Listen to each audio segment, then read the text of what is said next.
Bueno, vamos a otros temas. Pongan mucha atención. En México, la cifra por desaparición de personas se estima que ya supera las 120,000 personas desaparecidas en nuestro país.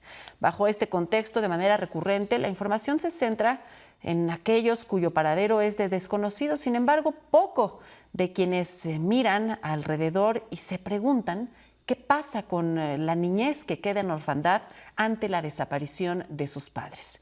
Bueno, pues la organización Artículo 19 y la Fundación Heinrich Böll Ciudad de México publicaron un libro precisamente para visibilizar, para darles voz a las infancias en orfandad, dado el contexto de desapariciones que existe en nuestro país. Es un gusto para conversar de este tema saludar esta noche a Jessica Alcázar. Ella es coordinadora de Derecho a la Verdad de Artículo 19, esta organización que trabaja en coordinación para hacer esta extraordinaria publicación, Hormigas entre Gigantes, las infancias y sus experiencias ante la desaparición y el asesinato extrajudicial de sus madres y de sus padres. ¿Cómo estás, Jessica? Muy buenas noches.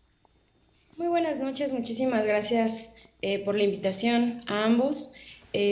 Justamente estamos muy agradecidos por dar este espacio porque creemos que es fundamental dar la visibilidad de los afrontamientos, las dificultades que pasan las infancias, los adolescentes cuando pierden, digamos, o tienen a sus padres desaparecidos. Y es todo un trayecto que ellos van teniendo, ¿no? Les cuento un poquito del libro, ¿no? El libro es un libro que hicimos una investigación de hace 3 años, que rescata testimonios de infancias que enfrentaron tanto la desaparición de sus padres en el periodo de violencia de Estado, o que le llaman guerra sucia, y también en el periodo del contexto de militarización a partir de la década del 2000. Es un encuentro entre estas dos épocas en México, donde la centralidad son los testimonios y las voces desde las infancias. ¿Por qué hacer un libro así? Pues porque consideramos que es una población que ha sido víctima del entorno de la violencia en México desde hace décadas y que se agudiza con la guerra contra el narco, pero también porque nos da una visibilidad de la problemática de la orfandad por desaparición en México. Por tan solo darles una cifra, ¿no? Se estima, y es un estimado, que hay más de 160,000 niñas, niños, adolescentes que podrían vivir sin sus padres o madres por el delito de desaparición. Y hasta el momento el Estado ha sido omiso a esta situación.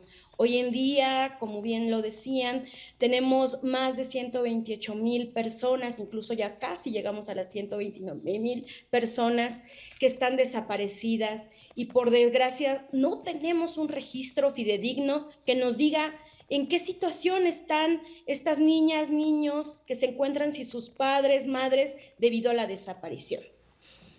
Ahora, Esto es bastante grave.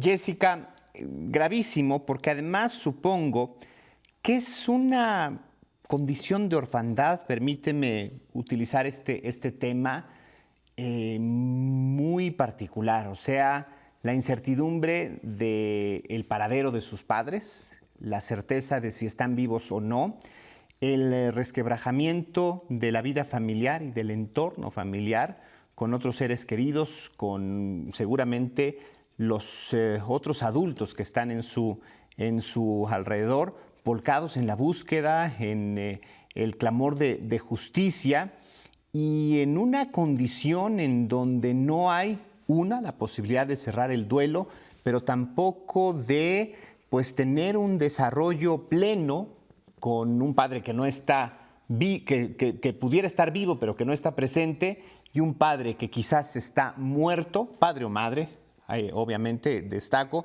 una madre o un padre que está ausente y podría significar su muerte. Es muy terrible la situación que enfrentan las niñas y niños y adolescentes sobre la desaparición de sus padres, porque se encuentran justo en un limbo. Sí, sí. La desaparición y el delito de desaparición implica que es un delito que está constantemente continuado, al tener una incertidumbre. Si los adultos no sabemos cómo responder ante la desaparición de un familiar, pensemos cómo se le puede explicar a las infancias que pasan por esta brutal situación. Pero no solo es el tema del desamparo que ellos o ellas tienen, sino que en realidad este cuidado pasa a las abuelas, tías, tíos, que además tienen que buscar, porque el Estado no está buscando. Entonces, además tienen que enfrentarse con herramientas de poder explicar esta situación y de criar. Y no hay políticas públicas, lamentablemente, que puedan hablarnos incluso de esta situación. No hay registros, no hay políticas públicas, hay algunos intentos de programas, pero que hay muchos tecnicismos, quedan en el desamparo. También pensemos que alguien desaparecido no es que esté fallecido, no es que podamos adquirir una pensión, no podamos acceder al servicio médico. Los niños y niñas se quedan en el total desamparo y en una situación de integración en la sociedad. Y esto es bastante grave, porque no solamente cae en la visión adultocentrista que podría tener la familia, o no saber cómo tener esta situación o afrontarla psicológicamente, sino que tiene que ver con que no hay políticas públicas que garanticen que estos niños, niñas puedan acceder a la escuela sin cierto bullying, sin el miedo, sin la estigmatización de los niños, de ser juzgados, de pensar, desapareció tu padre o tu madre porque en algo andaban, ¿no? Porque esa es la respuesta. Sí, la criminalización familiar y del entorno es durísima también, ¿no? Es bastante duro, pero no solamente este libro nos ayuda a ver la problemática que enfrentan con sus familias, sino también la desaparición misma de los niños y niñas y adolescentes. Es un tema que no se habla casi, y hay un montón de niñas y niños desaparecidos. Hablamos de una cifra de más de 17,000 niñas en esta situación, y tampoco nos encontramos con registros fidedignos que nos hablen de esta circunstancia de los niños y niñas y adolescentes. Que finalmente, frente a la desaparición todos los días de niñas y niños, o a la orfandad por desaparición, pues se nos lleva a otro tema: la invisibilización, la minimización de lo que representan las infancias para nuestro país. Si me permites, Jessica, voy a compartir de manera textual parte del prólogo de este libro, pues para que la audiencia pueda entender qué es lo que vive la infancia que está en condiciones de orfandad por desaparición. Dice: cuando una persona es desaparecida, lo que desaparece no solo es ella, es su presencia física. También desaparecen, a veces imperceptiblemente, las personas que están alrededor, es decir, hijas e hijos. Desaparecen porque los que están en el centro de la ausencia, y la ausencia lo abarca, lo devora todo. Así lo he ido entendiendo en estos años de conocer distintas y diversas formas de vivir una desaparición, a través de quienes esperan, de quienes buscan, temen, imaginan, anhelan. La desaparición a veces también nos desaparece, y pues por supuesto que también desaparece a las infancias. ¿Por qué hay que escucharles y qué podríamos aprender de esta resistencia que tienen las infancias frente a las desapariciones de sus madres o sus padres? Sí, yo creo que habría mucho que aprender de las niñas y niños. A veces, con el afán de no saber y protegerlos, tal vez no les decimos la verdad, también porque no sabemos las familias cómo afrontarlo. Pero justamente este libro trata de abonar de que, como lo decía uno de los entrevistados, que es Eber Rebeles, él decía: uno sigue siendo un niño pequeño, se siente vulnerable, chiquito, con la desaparición de nuestro padre. Nos sentimos más pequeños, como hormigas entre gigantes. Y justo por eso le pusimos así el libro, porque hay veces que los niños no saben lidiar, pero también las familias. Y entonces ellos hablaban de un entre, es decir, tómenos en cuenta, no piensen que somos un contra, somos algo más del problema de la desaparición. Cuéntenos tal vez lo que pasó, pensemos cómo podemos incorporarnos a la búsqueda. Y hay un derecho fundamental que ellos decían mucho en el libro: nosotros tenemos derecho a buscar a nuestros padres. Y a la verdad. Necesitamos saber la verdad y necesitamos saber nuestra identidad. Muchos de estos niños y niñas, por la orfandad, terminan teniendo los apellidos de otras personas o sus tutores. Entonces ellos decían, yo necesito tener una identidad. Entonces hay aprendizajes, hay relaciones entre adultos, infantes, recuperar conversaciones, afrontamientos, pero sobre todo testimonios que nos narran enseñanzas de cómo ellos también lidian con la desaparición, pero también son sujetos de derechos. Son sujetos de derechos que también tienen derecho a saber, a afrontar, a conocer qué ocurrió con sus padres, y ese derecho no solo es una situación de exigirle a la familia, sino al Estado mismo. Y también necesitan incorporarse a la sociedad sin un estigma. Y eso es sumamente importante. Este libro trata de hablar justamente eso, de visibilizar con estos 8 testimonios cómo los niños y niñas nos pueden enseñar y aportar en un contexto violento donde necesariamente ellos, no porque quieren, tienen aprendizajes ante la desaparición. Una de las entrevistadas nos decía, a mí me gustaría que este libro pudiera llegar a otros niños y niñas que también están pasando por lo mismo y que sepan que va a ser muy difícil, pero que hay otras personas con las que se puedan sentir apoyados y que podamos buscar entre todos derechos y exigirle al Estado para proteger a estas infancias.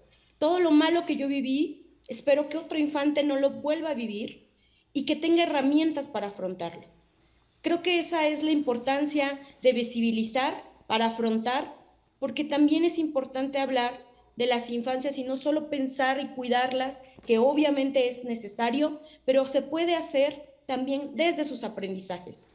Jessica, no quisiera evadir de responsabilidad al gobierno, pero pues ya sabemos las capacidades o los intereses, las prioridades que tiene. Ahí están los resultados que nos ha ofrecido en cuanto a búsqueda de personas, el hallazgo de las mismas, la identificación de los cientos de cadáveres que aparecen, el combate al crimen de pues desaparición forzada. Entonces, si nos quedamos esperando, pues sentados seguramente envejeceremos. Es un asunto que también implica a la sociedad, bien decías, es un asunto de Estado. ¿Qué podemos hacer como sociedad para abrazar, para asir a estos niños y darles un andamiaje de desarrollo? ¿Qué nos toca a los otros ciudadanos para acompañarnos en este proceso y hacer menos duro y más justa la situación por la que atraviesan? Yo creo que primera cuenta nos toca no dar por hecho, no asumir que las personas adultas sabemos necesariamente lo que quieren, ni lo que piensan, ni menos lo que necesitan las infancias. Creo que debemos de preguntarles, ¿no? ¿Qué necesitan? Pero también creo que nos toca como sociedad impulsar políticas públicas desde las escuelas, programas que ayuden a integrar a estos niños, niñas, tener perspectivas infantiles, perspectivas de género, conocer una perspectiva de por qué está sucediendo este contexto de violencia. Y creo que eso es importante, no poner y decir, bueno, el Estado no va a hacer nada, pues no, pero a mí me toca también acobijar a esas niñas y niños y no juzgar. No juzgar y no dar por hecho. Una de las cosas que las niñas y niños reclamaban mucho en estas entrevistas era que los adultos a veces damos por hecho cosas tan básicas de decirles cómo se sienten, y muchos de ellos tristemente nos decían, a mí nunca me habían preguntado cómo me sentía, solo así. O a mí nunca me habían hablado con la verdad, y en medio de esta crisis de desapariciones y en el contexto del acceso al derecho a la verdad a las infancias, quienes están involucradas desafortunadamente en alguna desaparición de algún familiar o quienes no, ¿cómo hablar con las infancias de la crisis de desapariciones en nuestro país? Desde pequeños, en México por lo menos, y lo narran ustedes en este libro Hormigas entre Gigantes, se nos decía que a los niños nos iba a robar el robachico, ¿no? Si nos salíamos a la calle, pero no se nos dice cuando somos niños que también a los adultos el robachico nos puede llegar. Esto es muy fuerte. Justamente creo que hablar de la desaparición y la crisis que estamos viviendo lo tenemos que hacer abiertamente, porque es un hecho, no es un hecho aislado, le puede pasar a cualquiera, y estas infancias han sido muy duro como lo han vivido, pero también yo puedo decir que este libro también muestra mucho cariño, Resiliencia. muchas risas, mucha empatía y sobre todo empatía con quienes viven o pueden vivir lo mismo, porque seguramente en un país y en un estado que no está luchando realmente contra las desapariciones, muy seguramente podremos tener un caso cercano y las infancias están viviendo esta situación. Pues te agradecemos, Jessica Alcázar. ¿En dónde podemos acceder a la publicación al libro? Sí, está en nuestra página en archivos, disculpen, artículo 19.org, hormigas entre gigantes, y también lo pueden googlear y pues les va a aparecer el libro, y también tenemos una serie de videos que pueden ponerlo en YouTube y perfectamente van a salir algunos videos del libro. Les agradezco muchísimo, ojalá lo puedan difundir, conocerlo, porque una parte que podemos hacer como sociedad es difundir estas historias. Pues enhorabuena, Jessica, por el extraordinario trabajo, pero sobre todo por visibilizar el asunto y el invitar a más a sumarnos a la causa, al entendimiento y a la verdad. Les agradezco muchísimo la entrevista y muchas gracias también a la audiencia. Gracias a ti, Jessica. Muy buenas noches.